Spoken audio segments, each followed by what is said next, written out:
అందరికీ నమస్కారం. తెలుగు వాయిస్ ఛానల్కి స్వాగతం. ఈనాటి మన కథ చీకటి జీవితంలో వెలుగు. గీత, నిన్ను ఒక డాక్టర్కు చూపిస్తే బాగుంటుంది అనిపిస్తుంది. అది కూడా మెంటల్ డాక్టర్ వద్దకు వెళ్తే ఫలితం ఉండొచ్చు. అసలు ఏమీ లేని దానిని ఊహించుకొని సతాయిస్తున్నావు. అసలు నీ ప్రాబ్లం ఏంటి? ఇంత పెద్ద ఇంట్లో నీకు ఊపిరాడటం లేదా? కొత్త ఇంట్లోకి షిఫ్ట్ అయ్యి కేవలం 1 నెల అవుతుంది. రోజు ఒక్కటే గోల. ఇక్కడ నేనుండలేను అంటావు. ఆఫీసు నుండి వస్తూనే రోజు విచారంగా ఉండే నీ ముఖాన్నే చూడవలసి వస్తోంది. పాత ఇంట్లో కూడా ఇలాగే మాట్లాడేదానివి. నీ మాటలు విని నేను కూడా నీలాగా పిచ్చోడినవుతానేమోనని భయంగా ఉంది అంటూ చంద్రప్రకాష్ గారు కోపంతో గట్టిగట్టిగా అరుస్తూనే ఉన్నారు. కానీ అతని భార్య గీత మాత్రం కన్నీళ్లతో అన్నీ వింటూ నిలబడింది. అసలు నీకేం తక్కువయిందని ఇలా చేస్తున్నావు? ఖరీదైన చీరలు, పెద్ద ఇల్లు, బంగారు నగలు అన్నీ ఉన్నాయి కదా. ఇప్పుడు మన కొడుకు కూడా సెటిల్ అయ్యాడు. బాధ్యతలు కూడా ఏమీ లేవు. అసలు జీవితం నుండి నువ్వు ఏం కోరుకుంటున్నావు? అయినా నీతో ఇంతసేపు మాట్లాడి నా సమయాన్ని ఎందుకు వృధా చేస్తున్నాను అంటూ కోపడుతున్నాడు భర్త. నిజం చెప్పారు. నా కోసం ఆలోచించడానికి మీ వద్ద అసలు సమయమే ఉండదు. ఉదయమంతా ఆఫీసులో ఉంటారు. రాత్రి 11-12 గంటలకు తిరిగి వచ్చాక మొబైల్ పట్టుకొని కూర్చుంటారు. ప్రతిరోజు ఇలాగే జరుగుతుంది కదా. మీరు ఆఫీస్ వెళ్ళాక ఒంటరిగా ఇంట్లో పిచ్చి పట్టినట్టుంటుంది అన్నది గీత. గీత, రోజంతా ఆఫీసు పనులతో సతమతమవుతాను. నాకంటూ కాస్త ఏకాంత సమయం కావాలి కదా. అంత బోరింగ్గా ఉంటే టీవీ చూడు, కాసేపు ఎవరితోనైనా ఫోన్ మాట్లాడు. ఇవన్నీ ఒకరు నేర్పరు. ఇలా ఒంటరిగా అనిపించినప్పుడు సొంతంగా నీ మనసు నువ్వే వేరే పని వైపు మార్చుకోవాలి అంటూ చంద్రప్రకాష్ గారు నిద్రపోయారు. మరుసటి ఉదయం రోజులాగే చంద్రప్రకాష్ గారు తయారయ్యి ఆఫీస్ వెళ్ళిపోయారు. నిన్న భర్త అంతలా చెప్పాక కూడా గీతకు మళ్ళీ ఒంటరితనం ఆవహించింది. భర్త చెప్పిన విషయం గుర్తొచ్చింది. నీ మనసుని నువ్వే వేరే పని వైపు మరల్చుకో అన్న మాటలు గుర్తుకు వచ్చాయి. గీతకు మ్యూజిక్ అంటే ఇష్టం. అందుకే కాసేపు మొబైల్ తీసుకొని పాటలు వింటూ వస్తున్న పాటతో పాటు గీత కూడా పాడుతూ బాల్కనీలో వాషింగ్ మిషన్లో బట్టలు వేసింది. కాసేపటికి మొబైల్లో పాట ఆగిపోయింది. కానీ గీత అందులో ఎంత మమేకమయ్యిందంటే గీత పాడుతూనే ఉంది. కానీ కాసేపటికి ఏదో అలికిడితో ఆగిపోయింది. చాలా బాగా పాడుతున్నారు మీరు, ఆపకండి ప్లీజ్ పాడండి అనే గొంతు వినపడడంతో అటూ ఇటూ చూసింది. ఎవ్వరూ కనపడలేదు. బాల్కనీలో నుండి లోపలికి వెళ్తుండగా, వదినగారు ఇక్కడ పైన చూడండి అంటూ ఎవరో పిలిచారు. గీత తలెత్తి పైకి చూసింది. పైయింటావిడ అక్కడ నిలబడి ఉంది. నమస్తే వదినా, ఎలా ఉన్నారు అడిగింది ఆవిడ.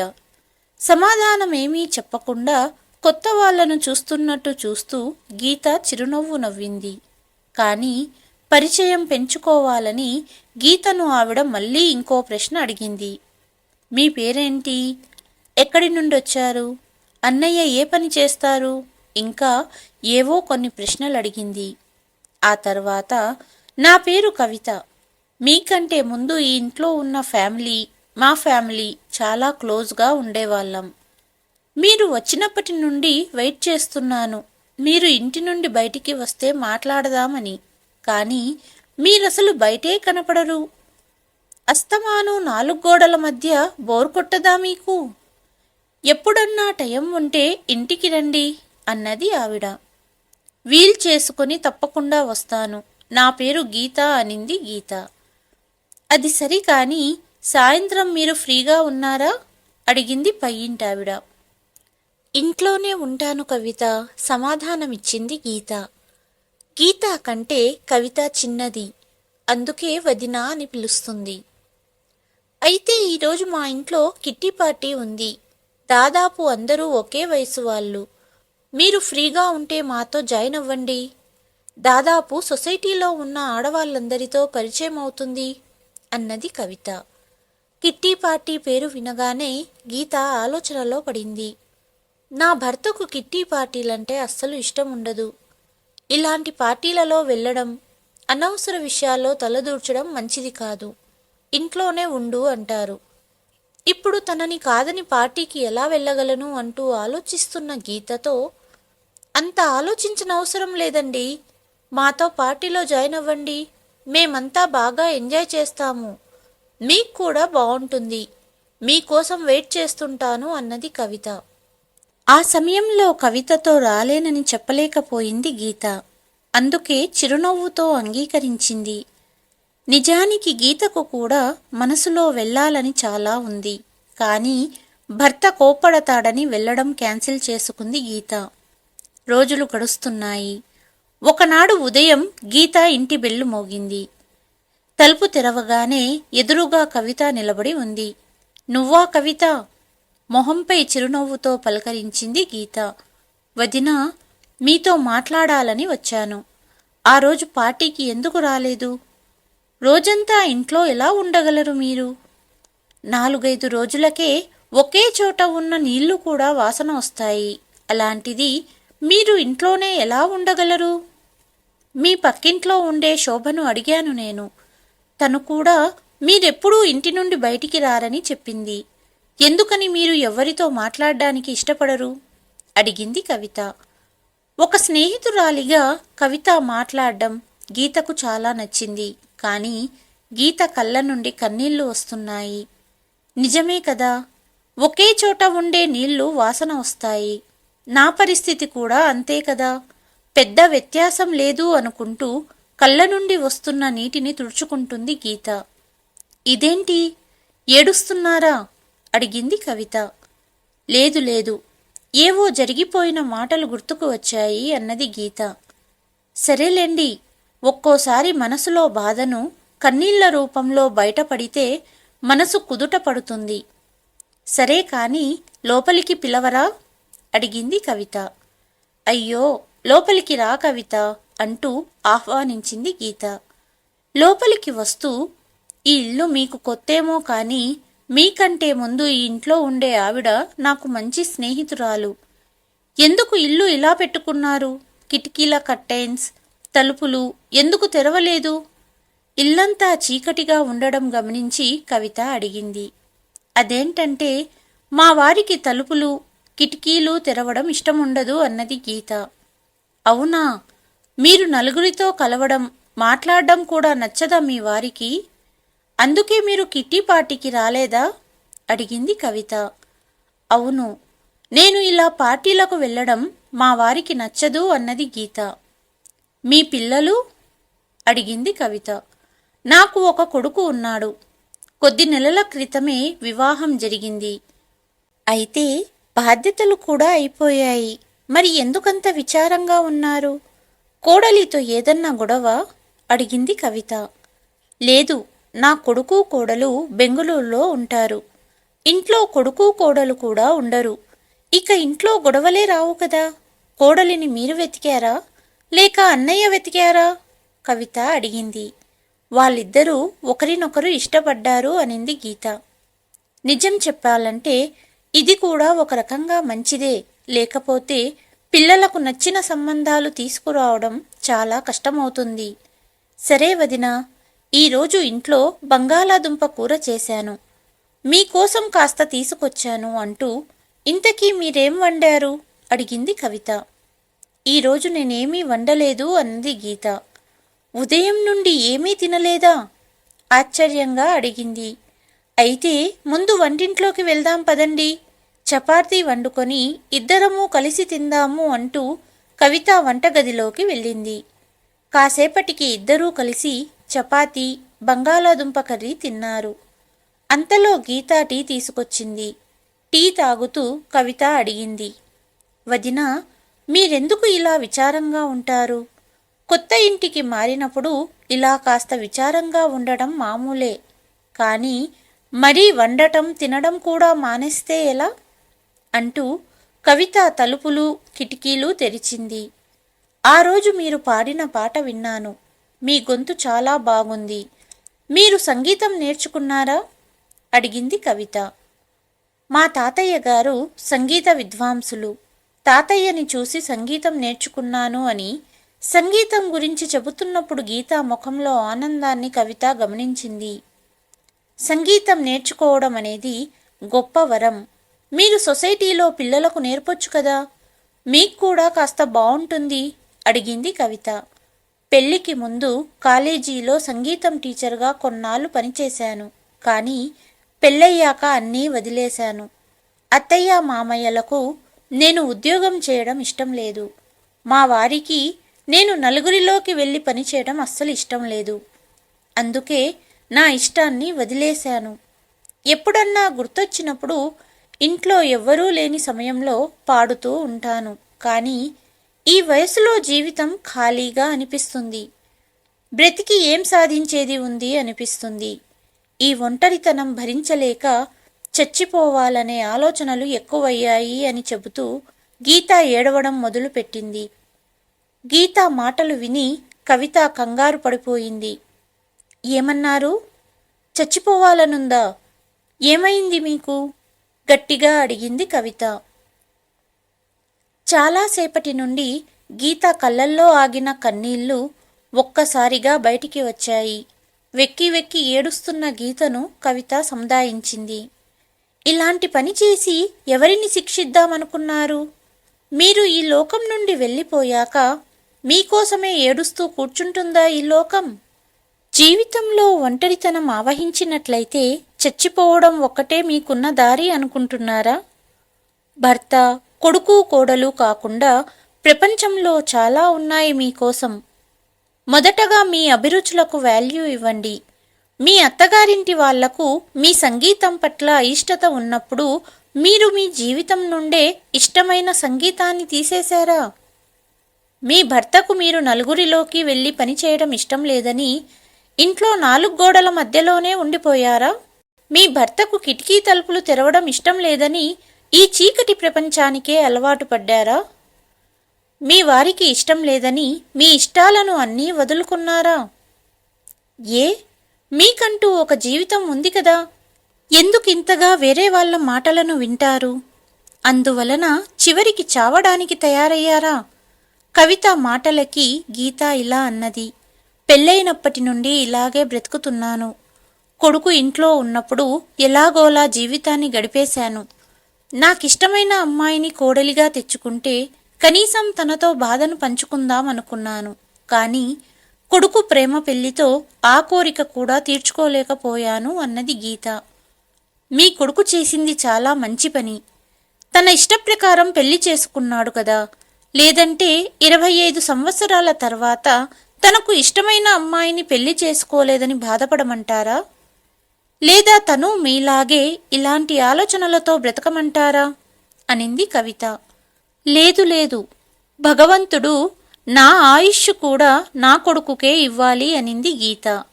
అందుకే ఈరోజు మీ మనసు తేలిక చేసుకోండి. ఎవరిని ఏమనాలనుకుంటున్నారో అనేసెయ్యండి. కనీసం మీ మనసు నుండి ఆ చెడు ఆలోచనలు తీసేయండి అంటున్న కవిత ఒక్కసారి గీత బెడ్రూమ్ వైపు చూసింది. బెడ్రూమ్ తలుపులు కాస్త తెరిచి ఉన్నాయి. లోపలి దృశ్యాన్ని చూసి కవితకు ఒళ్లంతా చెమటలు పట్టాయి. గదిలోని ఫ్యాన్ నుండి ఒక చీర వేలాడుతుంది. మంచంపై ఒక బెంచ్ ఉంది. ఆ దృశ్యాన్ని చూసి తను రాకముందు ఏం జరిగిందో అర్థం చేసుకోవటానికి ఎక్కువ టైం పట్టలేదు కవితకు. తను రావడంలో 5 నిమిషాలు ఆలస్యమైనా ఏం జరిగేదో ఆలోచిస్తూ తన కాళ్ల కింద భూమి కదిలినట్టనిపిస్తుంది తనకు. కాసేపటి వరకు భయంకర నిశ్శబ్ద వాతావరణం వ్యాపించింది ఆ ఇంట్లో. కాసేపటికి వణుకుతున్న గొంతుతో, మీ భర్త ఎప్పుడొస్తారు వదినా? అడిగింది కవిత. మా వారు రాత్రి వచ్చేటప్పటికి 12 దాటుతుంది. ఈరోజు ఆఫీసులో పని ఎక్కువగా ఉంది అన్నారు అనింది గీత. అయితే నాతో పాటు మా ఇంటికి రండి. అన్నయ్య గారు వచ్చినప్పుడు మీరు వచ్చేయొచ్చు. మిమ్మల్ని ఒంటరిగా వదిలి వెళ్ళను అనింది కవిత. నేను ఒంటరితనంతో అలసిపోయాను. కొడుకు కోడలు వాళ్ళ జీవితాలలో సంతోషంగా ఉన్నారు. నా భర్తకు నా ఇష్టాలతో సంబంధమే లేదు. నా భర్త ఇష్టప్రకారమే ఇల్లు నడుస్తుంది. కొద్ది రోజులు కొడుకు ఇంటికి వెళ్దామంటే అక్కడ కోడలి రాజ్యం నడుస్తుంది. పుట్టింటికి వెళ్దామంటే అక్కడ ఇంటి కోడళ్ల రాజ్యం నడుస్తుంది. అర్థం కావడం లేదు. నా ఇల్లు ఏది? ఇంట్లో కిటికీలు తలుపులు తెరిస్తే చాలు, నాకు మా వారికి మధ్య కురుక్షేత్ర యుద్ధం మొదలవుతుంది. ఏ వస్తువునైనా కదిపితే నన్ను తిడతారు. ఇక నేను ఎందుకున్నాను అంటూ ఏడుస్తూ చెప్పింది గీత. ఈ పరిస్థితుల్లో గీతా ప్లేస్లో తను ఉన్నా ఇలాగే ప్రవర్తించేదేమో అనుకుని ఈరోజు కిటికీల కర్టెన్స్ నుండి మొదలు పెడదామన్నది కవిత. అంటే ఏమీ లేదు వదినా, మీ వారు వచ్చి ఎందుకు ఇంటి కిటికీ కర్టెన్స్ తెరిచావు అని అడిగితే మీరు ఎదురు మాట్లాడండి. మీరు ఈ ఇంట్లో బ్రతుకుతున్నారు, మీ స్వేచ్ఛ కోసం మీరే పోరాడాలి అన్నది కవిత. ఇంత చిన్న విషయాలకే చనిపోవాలనుకునే ఆలోచన మానేయండి. 24 గంటలు ఇంట్లో ఉండేది మీరు. మీకిష్టమొచ్చినట్లు మీరు ఉండండి. కాదు లేదు అన్నవారితో గొడవపడి మీ హక్కును సాధించుకోండి అన్నది కవిత. కవిత మాటలకు కవితను చూస్తూ ఉండిపోయింది గీత. ఆఫీస్ పని మీద మా వారు క్యాంపుకు వెళ్లారు. ఎలాగూ మీ వారు రావడం ఆలస్యమవుతుంది కాబట్టి నాతో పాటు మా ఇంటికి రండి. కావాలంటే మీ వారికి ఫోన్ చేసి మీరు మా ఇంట్లో ఉన్నట్టు చెప్పండి అంటూ బలవంతం చేసి గీతను తనింటికి తీసుకెళ్ళింది కవిత. కవిత ఇల్లు అందంగా కేవలం కావలసిన సామాన్లతో చాలా బాగుంది. ఇద్దరూ డైనింగ్ టేబుల్ దగ్గర కూర్చున్నారు. అప్పటికే సమయం మధ్యాహ్నం 12 కావస్తుంది. ఈ రోజుకి భోజనం ఆర్డర్ చేసుకుందామని ఇద్దరూ భోజనం ఆర్డర్ చేసుకున్నారు. గీత తన బాల్యం గురించి కవితకు చెబుతూ ఉంది. కానీ కవితకు గీత బెడ్రూంలో చూసిన దృశ్యం కళ్ళ ముందు కదులుతోంది. ఒకవేళ తను గీతను కలవడానికి వెళ్ళకపోతే ఇప్పటికీ గీత అని తనలో తాను భయపడుతుంది. ఇద్దరూ కాసేపు టీవీ చూశారు. రాత్రి 11 కావస్తుంది. ముందే గీత ఫోన్ చేసి చెప్పటంతో గీత భర్త కవిత ఇంటి బెల్లు కొట్టాడు. గీత భర్తతో పాటు ఇంటికి వెళ్ళింది. కానీ కవితకు నిద్ర పట్టట్లేదు. బెడ్రూంలో చూసిన దృశ్యాన్ని గీత భర్తకు ఎలా చెప్పాలని ఆలోచిస్తుంది. మరుసటి రోజు కవిత గీతకు ఫోన్ చేసింది. కానీ 3-4 సార్లు రింగ్ అయినా గీత ఫోన్ లిఫ్ట్ చేయలేదు. కవితకు గీత ఎలా ఉందో అన్న భయం రెట్టింపయింది. ఇక లాభం లేదనుకుని ఇంటికి తాళం వేసి గీత ఇంటికి వెళ్ళింది కవిత. ఇంటి బెల్లు కొట్టింది. గీతా భర్త చంద్రప్రకాష్ గారు తలుపు తెరిచారు. డిస్టర్బ్ చేస్తున్నందుకు సారీ. వదిన ఫోన్ లిఫ్ట్ చేయనందుకు వచ్చాను. వదిన బాగానే ఉంది కదా అడిగింది కవిత. ఏమైంది తనకు అలా అడుగుతున్నారు?